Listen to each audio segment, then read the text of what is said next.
A Lei Antiterrorismo foi sancionada no dia 16 de março.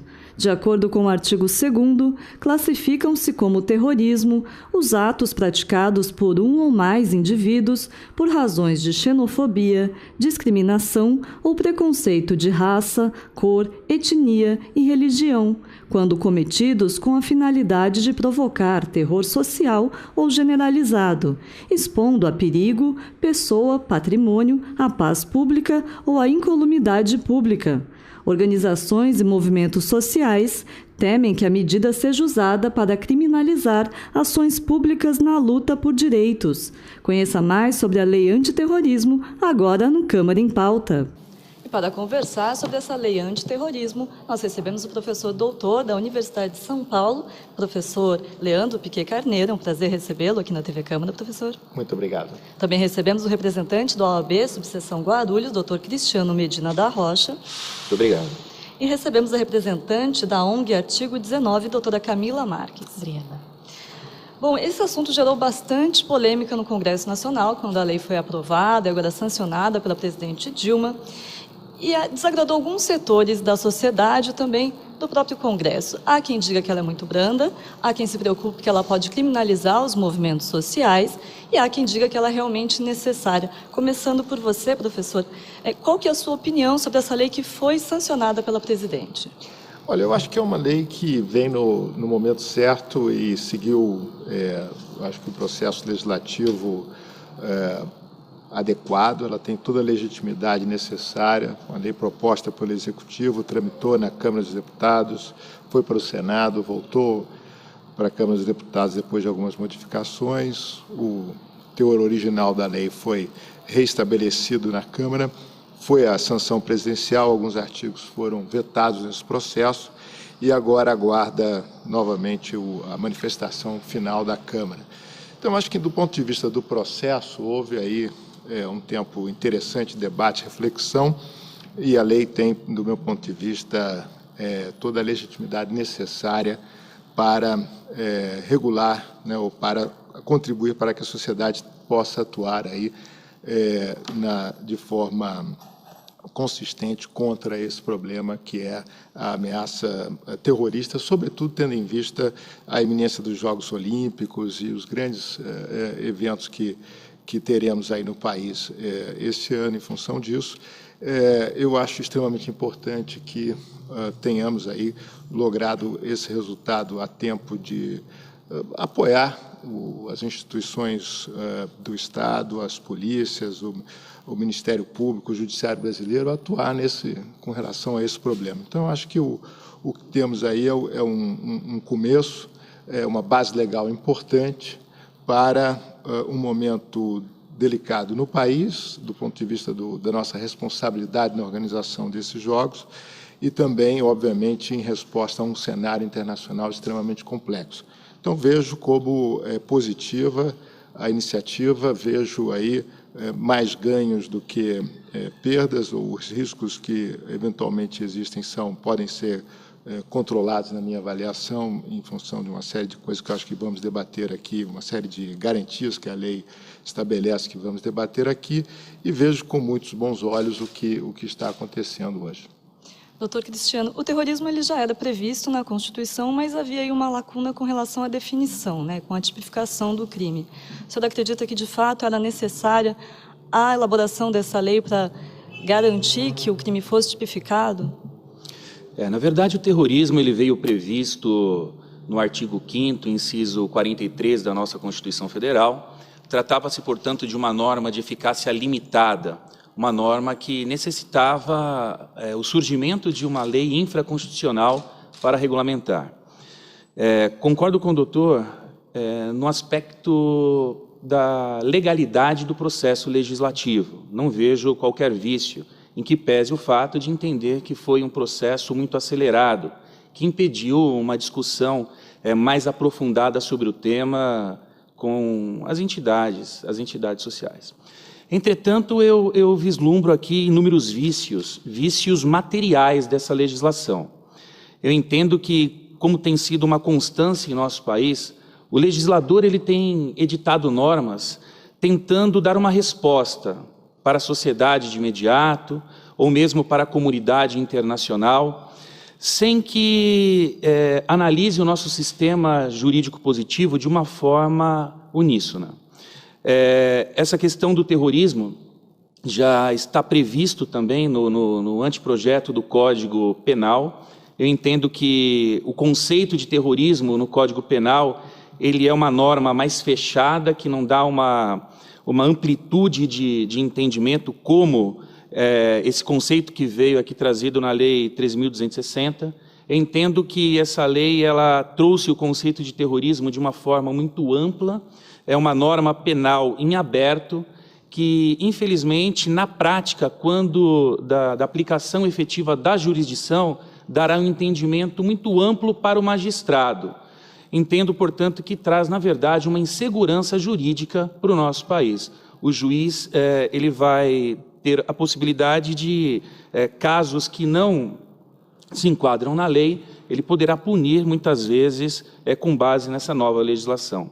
Eu entendo, inclusive, que essa lei ela traz consigo princípios do chamado direito penal do inimigo, aquele direito penal criado por Günther Jacobs, onde se flexibiliza as garantias constitucionais. Então, eu entendo que, por mais que tenha ocorrido um processo legislativo legal, eu entendo que o vício material dessa legislação é evidente. Camila, esse é um dos temores da ONG. Apesar de ter aquele artigo na lei que garantiria que os movimentos sociais, as manifestações políticas estão excluídas dessa tipificação de terrorismo, a ONG continua contrária à lei. Não, com certeza. Eu acho que primeiro a gente precisa ter em mente que diversos movimentos sociais, diversas organizações de direitos humanos receberam a aprovação e a proposição dessa lei antiterrorismo como um grande retrocesso para a democracia. Eu acho que está muito evidente que temos um tempo em que a gente precisa avançar para consolidar a democracia.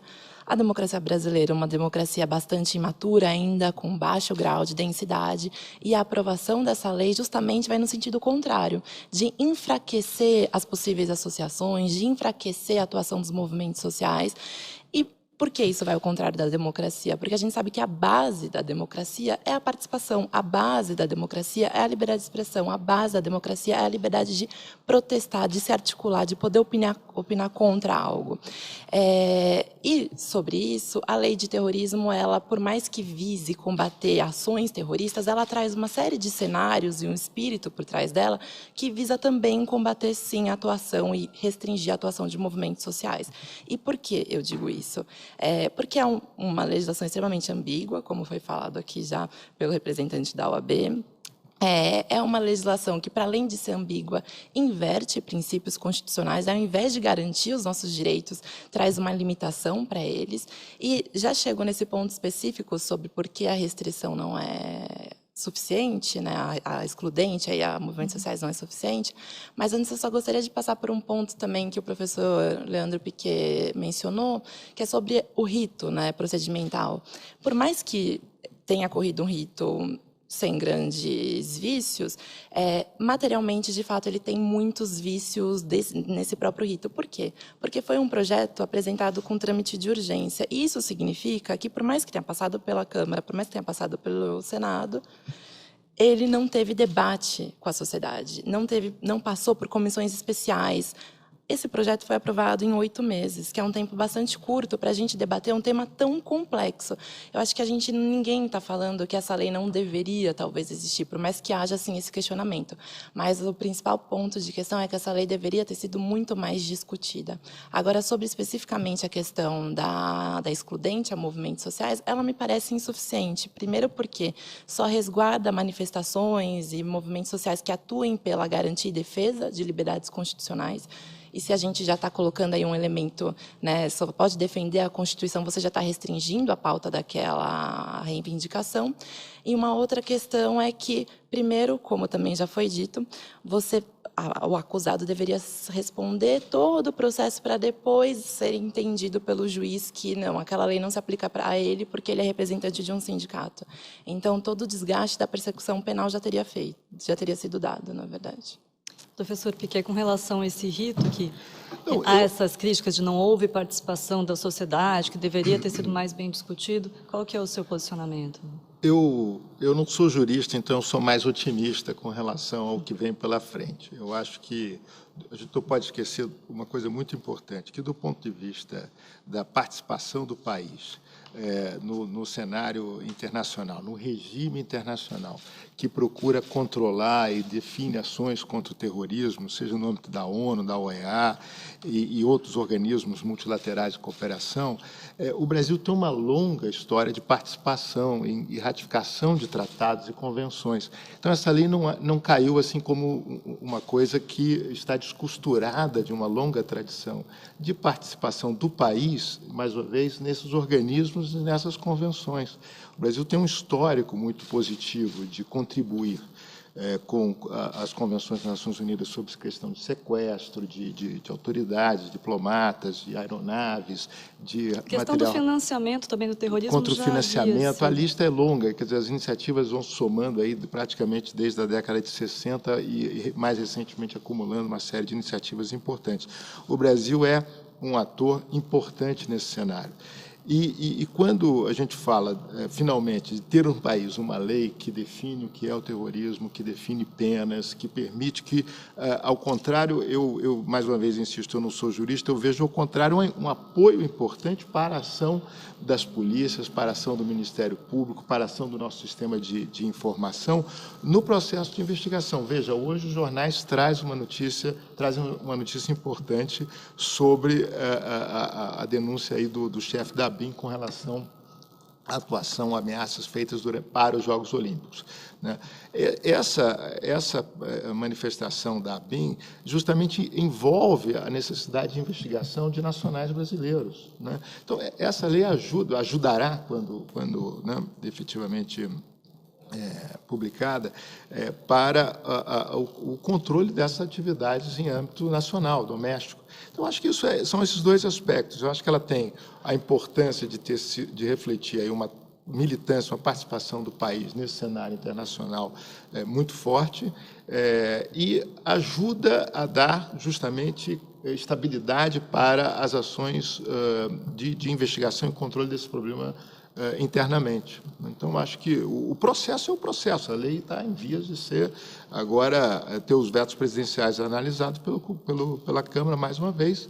Eu acho que o projeto, tanto o Medina quanto a Camila, enfatizaram que não há aí, quer dizer, o que obstar a esse trâmite. Eu acho que, na verdade, foi um trâmite acelerado em função das necessidades que o país enfrenta.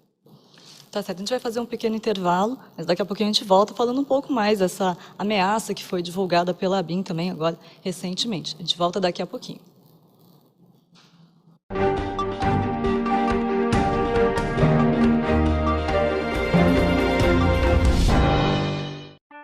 A dengue é transmitida pela fêmea do mosquito Aedes aegypti e a principal forma de prevenção é não deixar acumular água parada. A gente precisa tomar cuidado especificamente com pneus.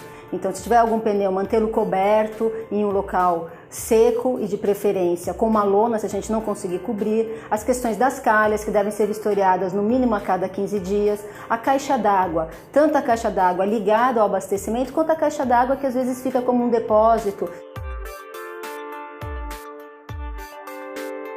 É importante também não esquecer das garrafas, que devem estar com a boca para baixo, os vasos de planta também, que a gente deve, se possível, eliminar os pratinhos, mas se não for possível fazer a eliminação dos pratinhos, que coloque terra ou areia até o limite da linha de água, para evitar que acumule ali água também. O importante são os materiais inservíveis, como copos plásticos, latinhas, garrafas pequenas, tampinhas de garrafa. Tudo isso, se a gente não tem uso, a gente deve colocar dentro de um saco, fechar esse saco e colocar para a coleta pública. A importância dos bebedouros de animais, porque às vezes a gente não troca água, a gente simplesmente coloca mais água nesse bebedouro. Então a gente deve também, a cada 2, 3 dias, para o bem do nosso animal e até para evitar a proliferação do Aedes aegypti, tirar a água, passar uma escova e encher novamente esses bebedouros de água. que a gente sabe que 80% dos criadouros da dengue estão nas residências. Mas se há um terreno baldio, uma praça ou uma rua com grande acúmulo de lixo, entulho, também é mais um local para ter a proliferação do mosquito.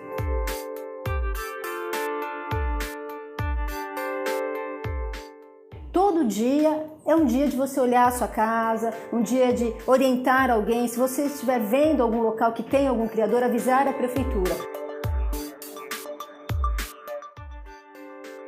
Mesmo que nós já saibamos as principais questões da dengue e como evitá-las, a gente vai conseguir trazer um novo olhar sobre isso. Se você tiver dúvidas sobre a identidade do agente, ligue para a Prefeitura no telefone 2472 5070.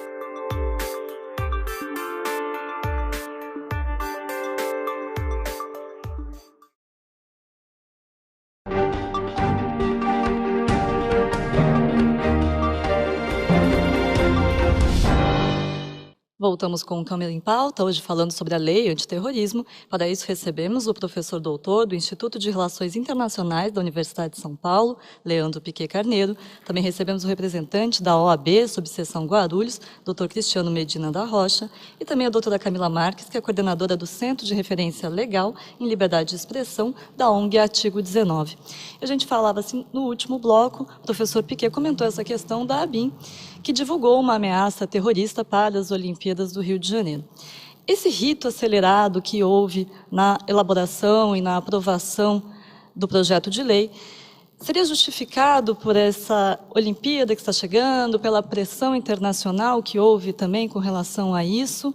Em que, de fato, essa lei antiterrorismo pode contribuir para o combate ao terrorismo na prática? Começando por você, Camila. Eu acho que eu gostaria de retomar uma afirmação feita pelo Dr. Cristiano, que acho que responde essa pergunta, que é, muitas vezes o Congresso, o Executivo, trabalha para dar respostas rápidas, mas que não me parecem suficientes e que são eficazes. Então, me parece muitas vezes que essas leis restritivas surgem sob a justificativa de garantir a segurança nacional, a segurança dos atletas e dos países nos Jogos Olímpicos, ou como aconteceu nos Jogos Mundiais da Copa do Mundo. Mas justamente isso, o que me muito indaga, ontem lendo a notícia do Estado Islâmico dizendo que poderia ter um ataque nas Olimpíadas, é que leis duras não impedem o cometimento de crime. Se fosse isso, o Brasil, que tem a legislação talvez mais inchada, na verdade, de legislação penal, não teria a maior, talvez, uma das maiores populações carcerárias. A gente precisa inverter essa ótica de combate ao crime, né? Legislação dura não impede. Tanto é que a França tem uma das legislações mais duras de combate ao terrorismo e ano passado teve esse ataque bastante triste, bastante lamentável no Bataclan. Então, acho que primeiro a gente precisa pensar sobre essa ótica. E ainda sobre um outro ponto que eu gostaria também de dialogar com o professor, sobre a questão que eu entendo que o Brasil, com certeza, deve atuar no sentido de cumprir, né, e se adequar, na verdade, aos compromissos, os posicionamentos desses organismos internacionais. Mas é importante dizer também que a ONU, a Comissão Interamericana, vem se manifestando não somente no caso brasileiro, mas em diversas outras ocasiões, casos australianos, canadenses, de que as legislações terroristas precisam ser pensadas e construídas obedecendo também outras naturezas de compromissos, que são os compromissos que dizem respeito à garantia de direitos humanos. Então, a gente não pode pensar só em combate ao terrorismo, deixando de lado a garantia de direitos humanos. E também um segundo aspecto sobre isso, o Executivo brasileiro, ele justificou a proposição dessa legislação para atender um compromisso internacional por meio de um grupo que é o GAFI, que é um grupo francês, só que tem um aspecto importante aqui. O GAFI pedia que o Brasil elaborasse uma legislação de combate à lavagem de dinheiro, enfim, financiamento de terrorismo. E isso já está respaldado e já encontra essa previsão legal, por exemplo, na lei de organizações criminosas. Então, é importante dizer que não precisaria existir uma lei específica de terrorismo para combater ações terroristas. A gente já tem no Brasil diversas previsões de diversos tipos penais que poderiam dar conta disso. Doutor Cristiano, sua opinião? Concordo plenamente com a doutora Camila. Na verdade, é muito temeroso essa questão dessa política governamental no sentido de criar essa coxa de retalhos que é a nossa legislação penal.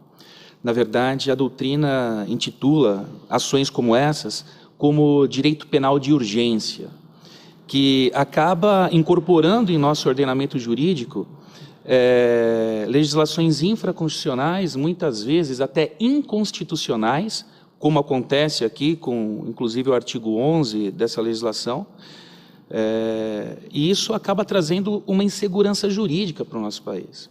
Não é por meio de dar uma resposta para a comunidade internacional ou para a própria sociedade, enrijecendo o nosso sistema penal, que vamos resolver os nossos problemas sociais.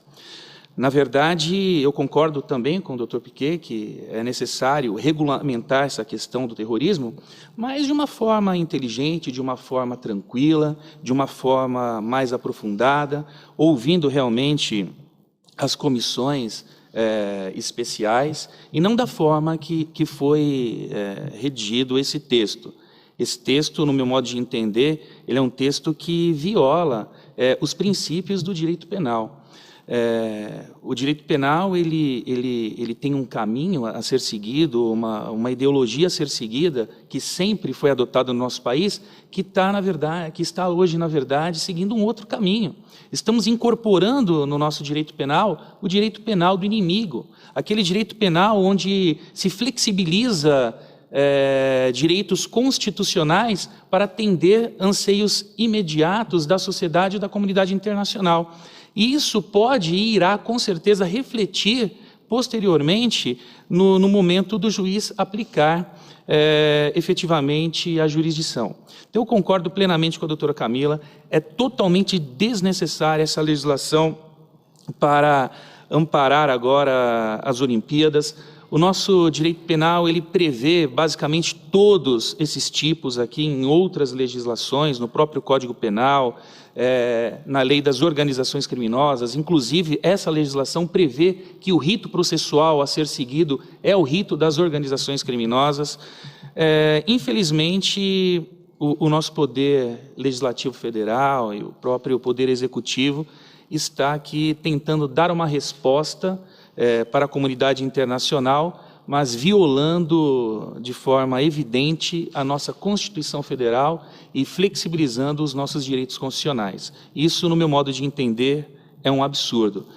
Estamos aqui incorporando o direito penal simbólico, onde penas absurdas estão surgindo nessa legislação, penas essas que não condizem com a realidade do nosso país e com a realidade dos tipos penais previstos na legislação. E a lei é antagônica. A lei, no artigo 10, por exemplo, ela prevê aqui a possibilidade da desistência voluntária, do arrependimento eficaz, do tipo previsto no artigo 5º, que, na verdade, fala de atos preparatórios. Desistência voluntária, arrependimento eficaz, tem por princípio o início de execução. Como que ele se remete a atos preparatórios? Então, a legislação ela é contraditória, é uma legislação criada apenas para dar uma resposta insatisfatória para a comunidade internacional e não traz segurança alguma para o nosso povo. Professor, o senhor discorda? Eu discordo das duas opiniões radicalmente. Eu acho que duas coisas. Se o doutor Medina está certo, eu fico tranquilo, porque o Supremo vai parar. O senhor mesmo vai entrar provavelmente com o Madin, junto com a OAB, e vai conseguir barrar qualquer possibilidade de aplicação dessa lei, se o que o senhor está dizendo está correto. Eu acho que é uma interpretação assim no limite. Mais uma vez, eu não sou jurista. O que eu vejo nessa lei de positivo tem a ver com, como eu disse, dois processos. Nós temos história nessa estrada, certo? 2005, Convenção Interamericana contra o Terrorismo, ratificada pelo país. 2007, Convenção Internacional contra o Terrorismo Nuclear, ratificada pelo Congresso Nacional. 1997, Convenção Internacional sobre Explosivos, ratificada pelo Congresso Nacional. 2003, Convenção Internacional contra o Financiamento do Terrorismo, ratificada pelo país. A ONU, que a Camila disse que tem uma manifestação contrária à OEA, que tem manifestação contrária à OEA, e a ONU são órgãos diversos, são órgãos que contam com a participação de assessores externos que têm se manifestado contra e têm por função avaliar os riscos que esse tipo de legislação traz, e são atividades importantíssimas. Mas, como organizações, ONU e OEA não se manifestam dessa forma, eles não são contrários a essa lei, pelo contrário.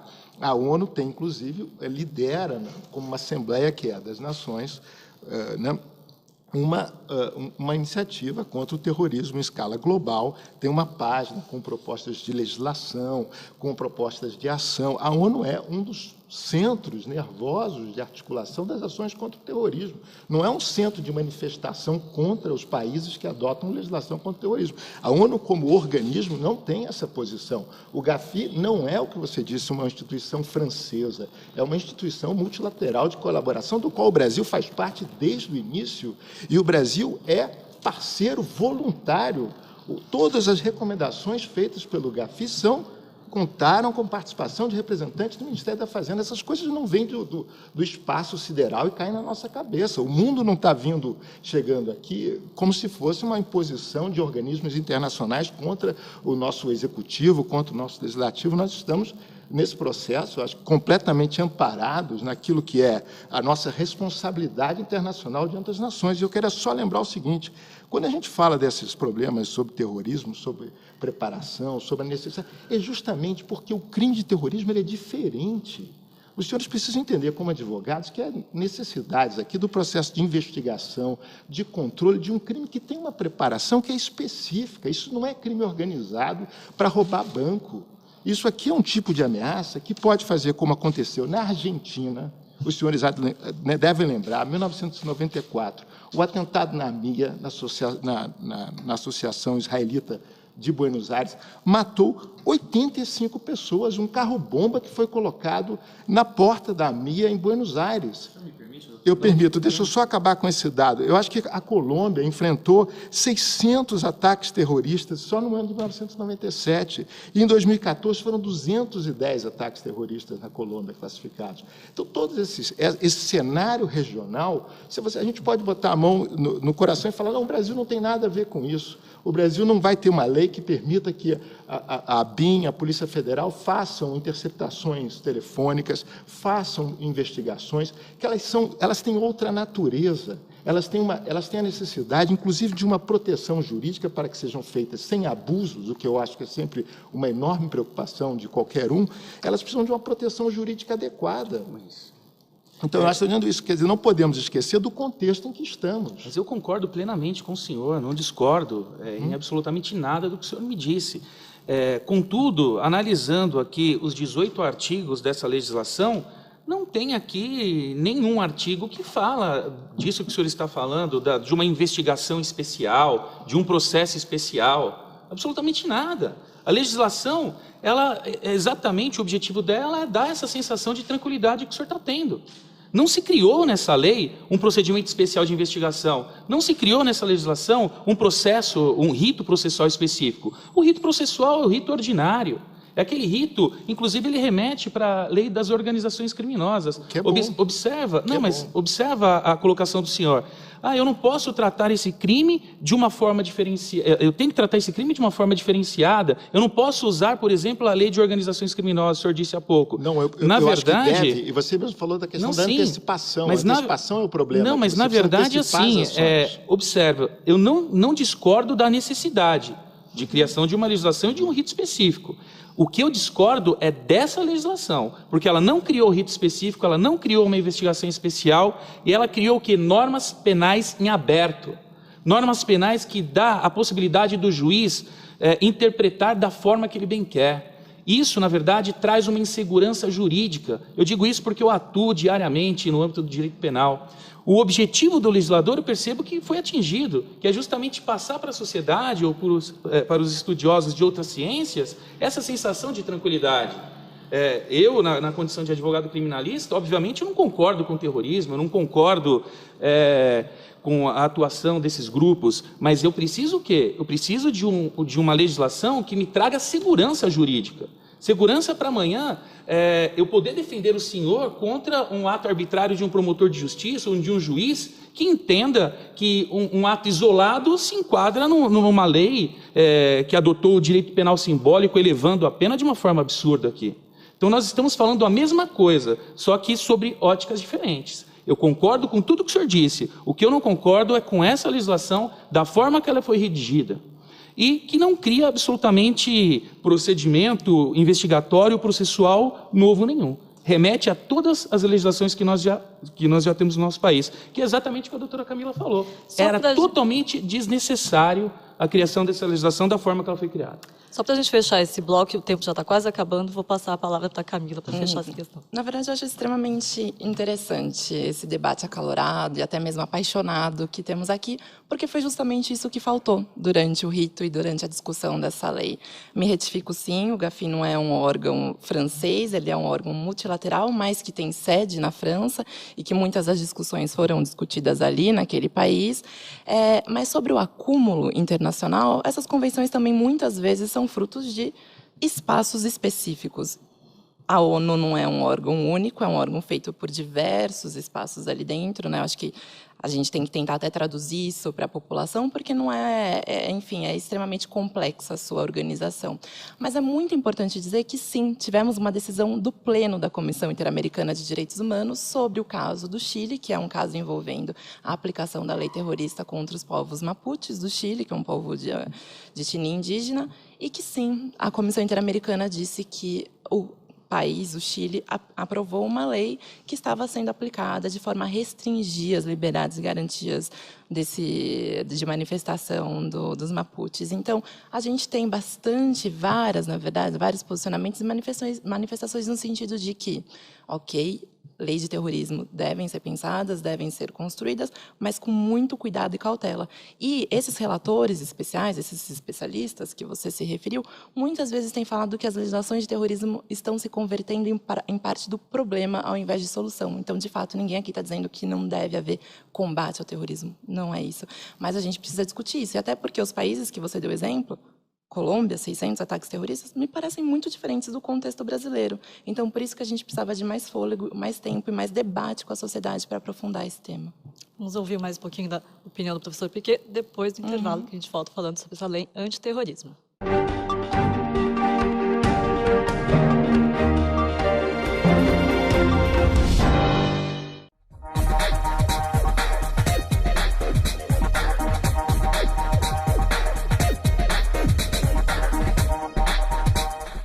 A Câmara Municipal de Guarulhos acredita num mundo melhor e mais igual.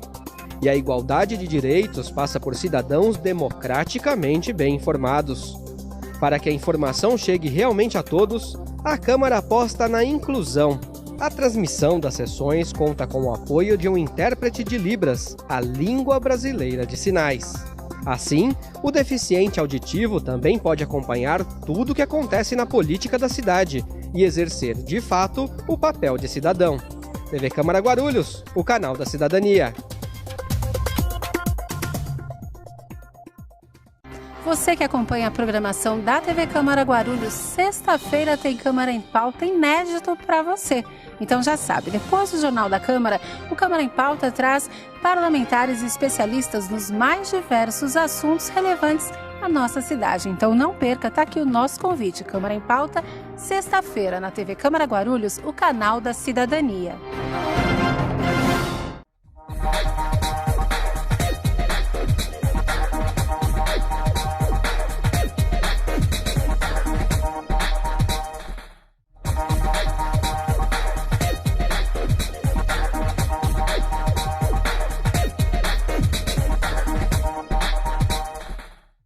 O ESIC, Portal da Transparência, abre as contas da Câmara para toda a sociedade. Nele, você encontra as informações sobre o orçamento da Câmara, a receita e as despesas detalhadas. Após um rápido cadastro, você tem acesso a todas as informações. E algumas delas você não precisa se cadastrar para acessar. são as informações de interesse coletivo. Mais uma iniciativa da Câmara de Guarulhos para modernizar o Legislativo Municipal. Para saber mais, acesse o site da Câmara, www.câmaraguarulhos.sp.gov.br. Clique no link Portal da Transparência e veja o vídeo de orientação.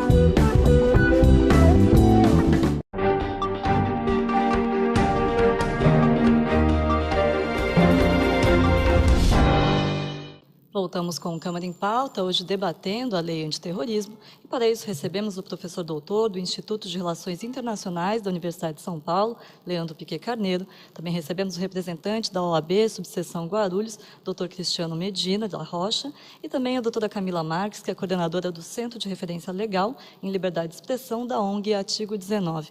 Professor Piquet, a gente comentava no final do último bloco, há diversas críticas com relação a essa lei, pelos juristas aqui presentes, sobre uma suposta imprecisão da lei, algumas lacunas que ficaram aí pendentes com a aprovação dessa lei. Eu queria a opinião do senhor com relação a isso. E também essa questão que eu fiz à Camila e ao Cristiano com relação às consequências da lei. O que, de fato, a aprovação de uma lei antiterrorismo vai trazer na prática no combate ao terrorismo? Eu acho esse um debate muito importante. Muito brevemente, eu gostaria de dizer o seguinte. Mais uma vez, eu não partilho do pessimismo e da visão negativa sobre o nosso judiciário. Talvez pelo vício, como enfatizou o doutor Medina, de olhar de fora. Quer dizer, sempre que você olha de fora, talvez a gente tenha uma visão mais positiva das coisas.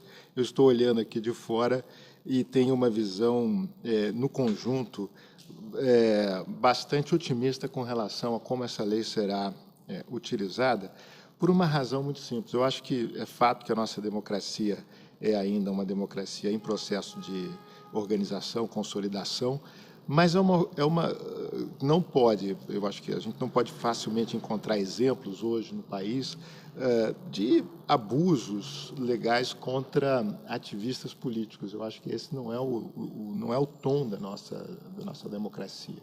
A gente está falando de um país que tem que está vivendo um teste de estresse político muito grande, suas instituições estão funcionando ali sob enorme pressão, e o que a gente vê não desde 2013, eu diria que esse tem sido o quadro, com grandes manifestações de ruas, com grandes conflitos sociais que surgiram a partir de então.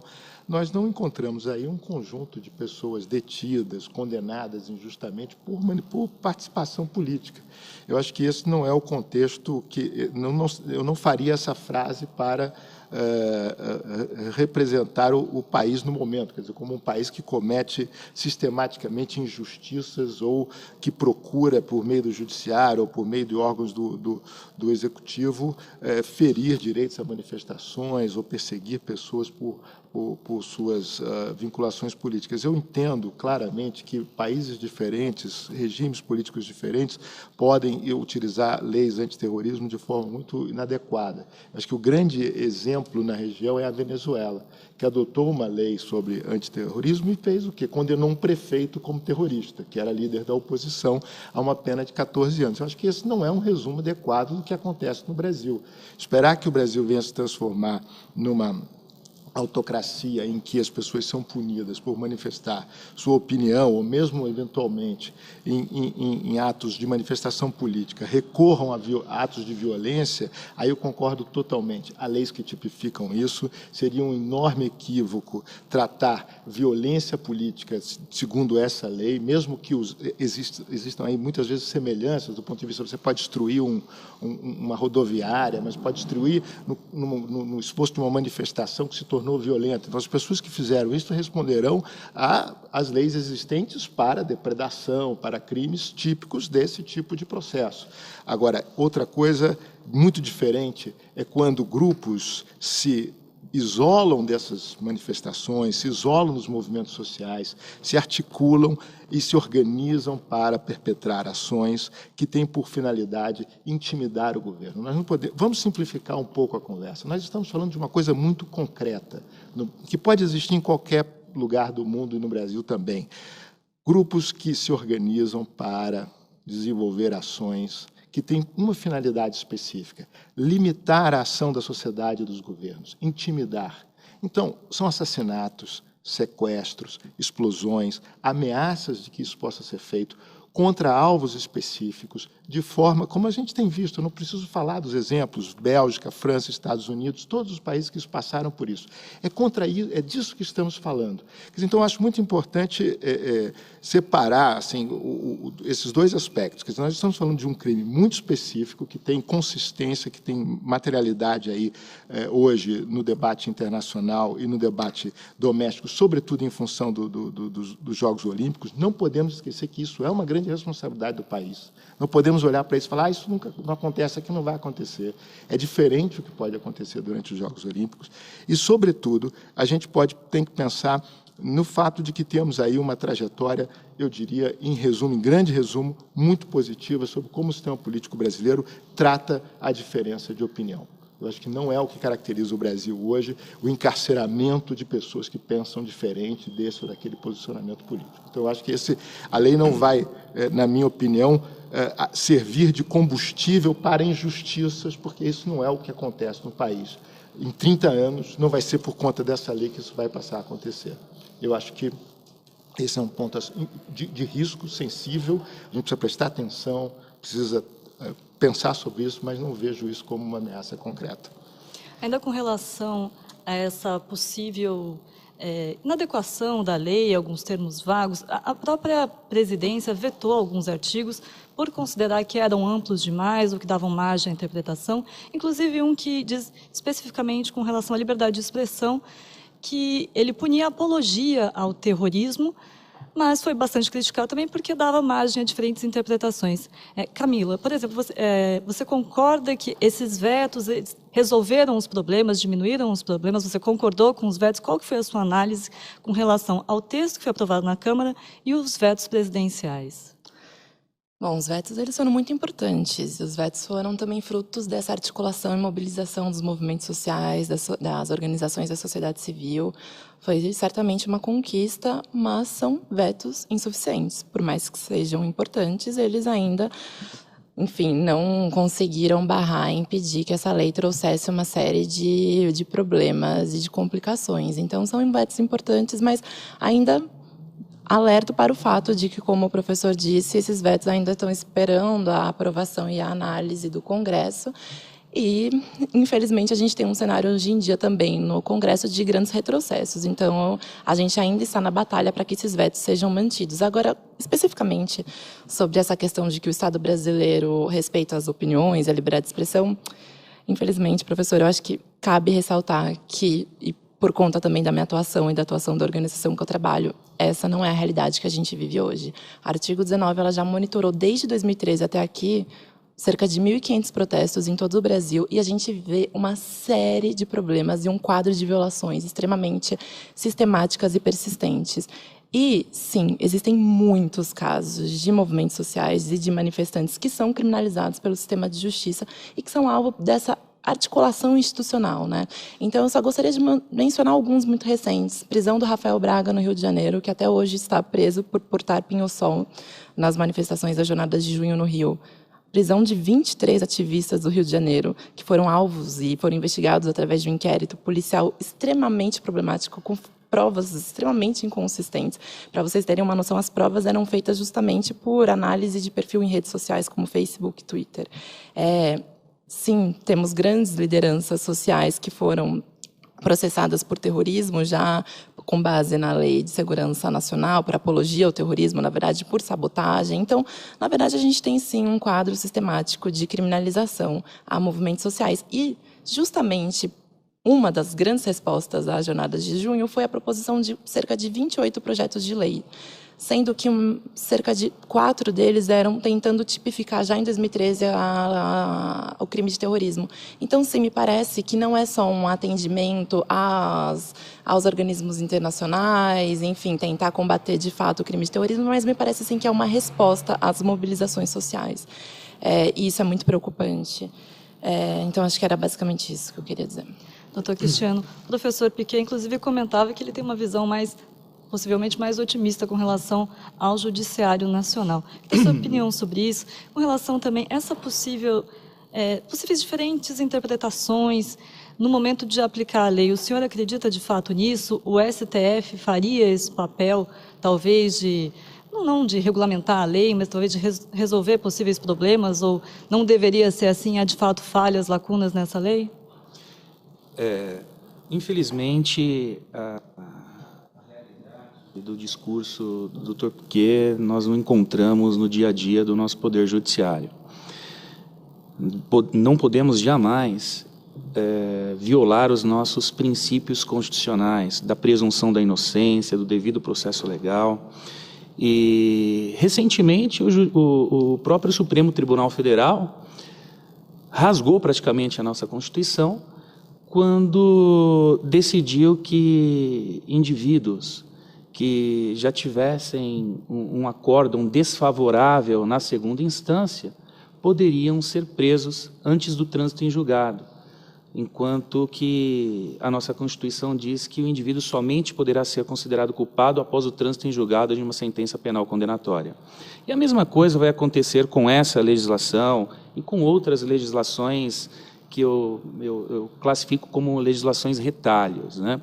E o que me causa assim uma tristeza tremenda é que, infelizmente, o objetivo do Legislativo, o objetivo do Executivo, ao editar essas legislações, passa realmente essa impressão que o Dr. Piquet está tendo e que a sociedade tem, de uma legislação que não atinge o seu objetivo final e que dá esse sentimento de segurança para a sociedade. Eu tenho certeza absoluta que, no dia a dia, inúmeras injustiças irão ocorrer. Como a doutora mesmo disse, antigamente aplicava-se a lei que era muito mais branda, né? Pena de 3 anos. Aqui eu falo de penas de 15 anos a 30 anos. Infelizmente, isso aqui vai refletir na sociedade, isso aqui vai refletir naquele indivíduo que não tem condições, muitas vezes, de contratar um advogado, e inúmeras injustiças irão acontecer. Você acha que o ativista do Pinho-Sol, que a Camila falou lá, ele vai ser condenado na lei terrorista pelo Pinho-Sol dele? Então, eu não posso, como operador do direito, eu não posso emitir juízo de valor de um processo que eu não conheço, né? Então, assim, para que eu pudesse emitir um juízo de valor, eu teria que analisar o inquérito, analisar o processo e poder dar um parecer final. Eu estaria aqui sendo leviano, até com a minha própria profissão, de emitir um juízo de valor sem conhecer o processo.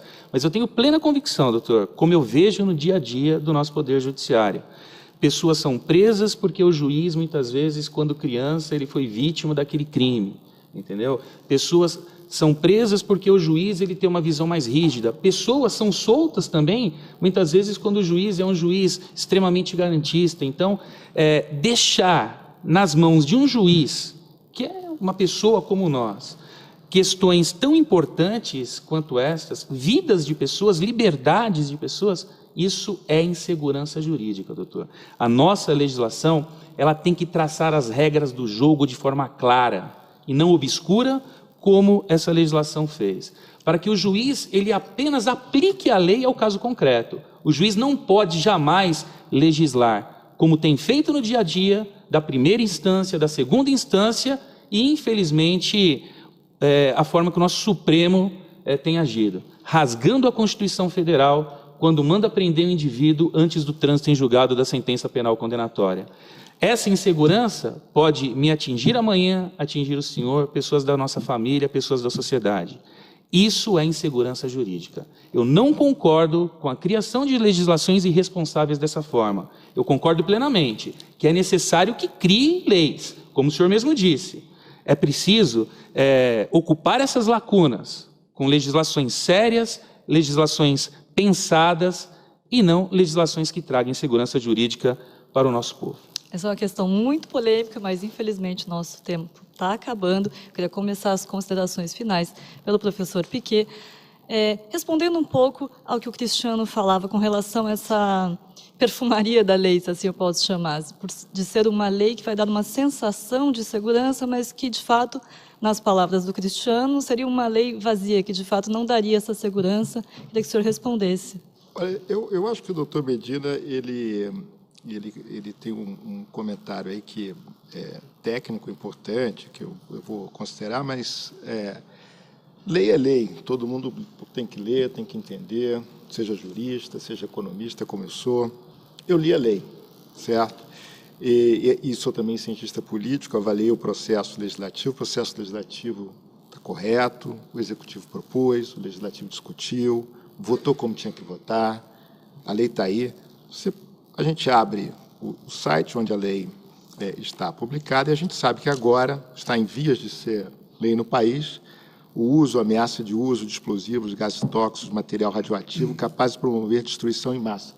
Essa definição e o atentado contra a vida e as penas relativas a isso não estava em lei nenhuma, certo? Agora a gente tem claramente isso articulado a formas de... A lei do Estatuto do Desarmamento consta, doutor, a questão do explosivo, crime contra a vida, o Código Penal... Mas isso está relacionado a um tipo de processo político, um tipo de processo de organização, de ação política específico agora. Isso é um ganho para o país. Então, e quem vai interpretar isso?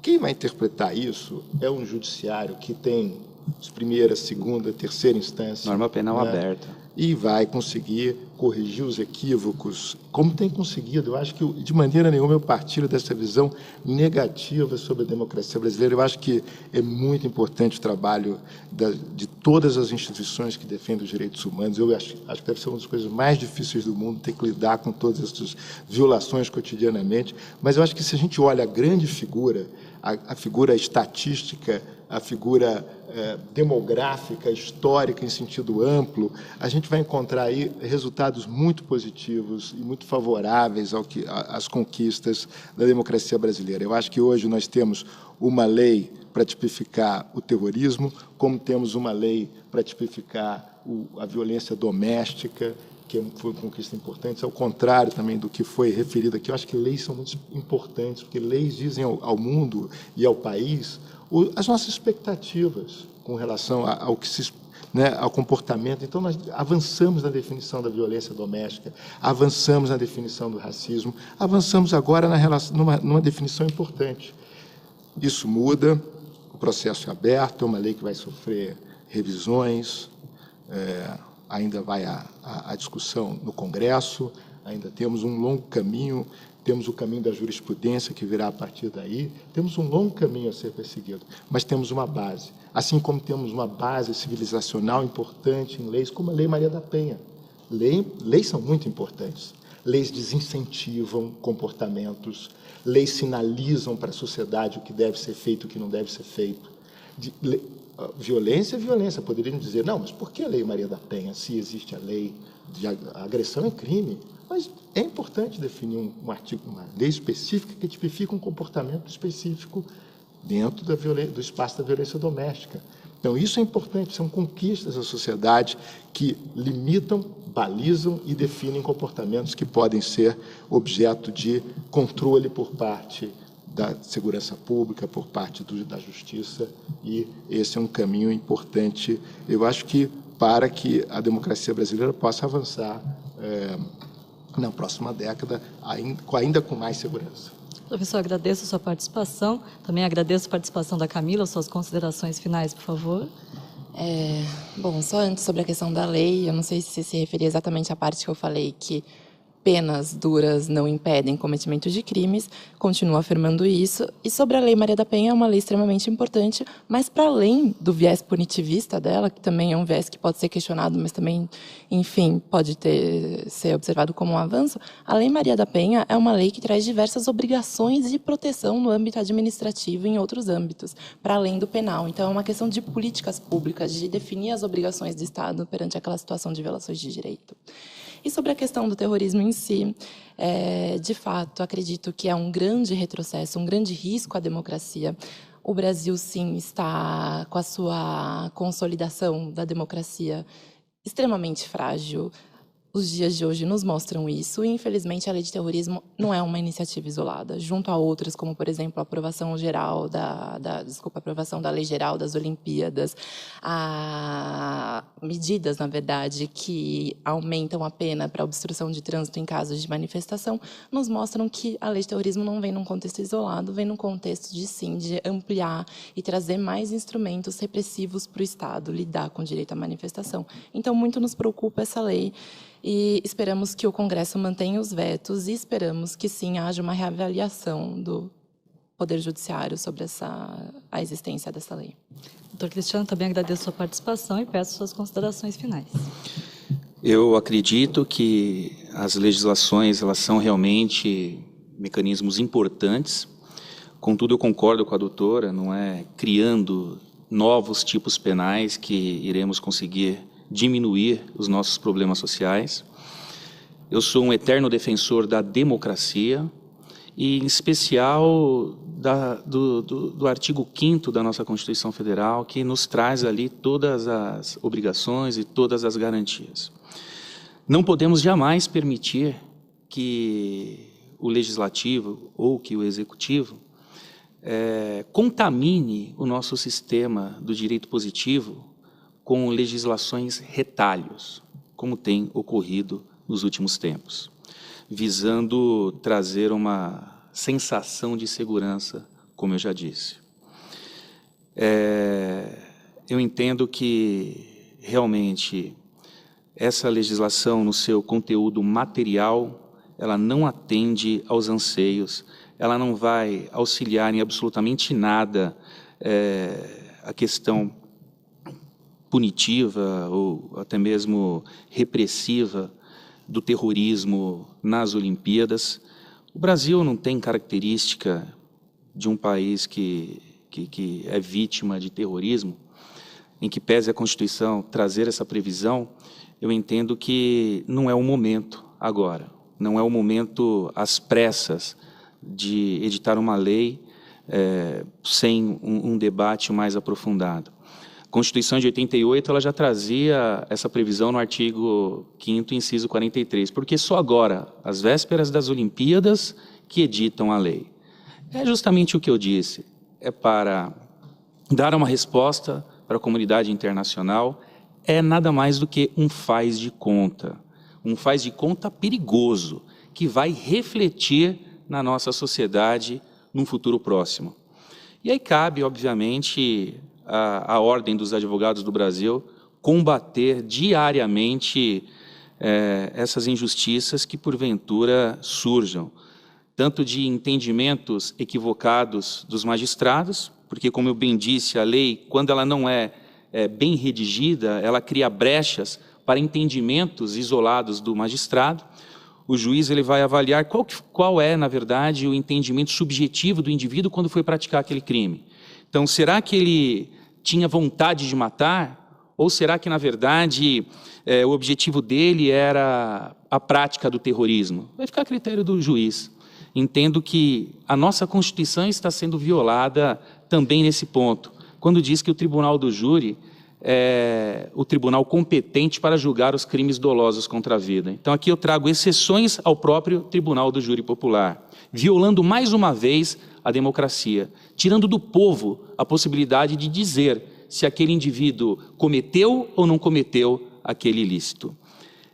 Eu fico muito triste com essa política atual do nosso país, incorporando em nossas legislações essa enganação do direito penal simbólico, essa enganação do direito penal de urgência, para dar uma resposta para o povo, uma resposta para a comunidade internacional. Não estou sendo aqui pessimista, muito pelo contrário, estou sendo realista. Eu vivo isso diariamente. Eu sento no último degrau da escada, juntamente com o réu, todos os dias. E muitas vezes, como a doutora mesmo disse, o indivíduo ele é primeiro investigado, a imagem dele é exposta na mídia, ele é julgado pela mídia, ele é condenado pela mídia, e lá na frente prova-se que ele é inocente. Por isso que eu sou contra pena de morte, por isso que eu sou contra legislações como essa lei do terrorismo.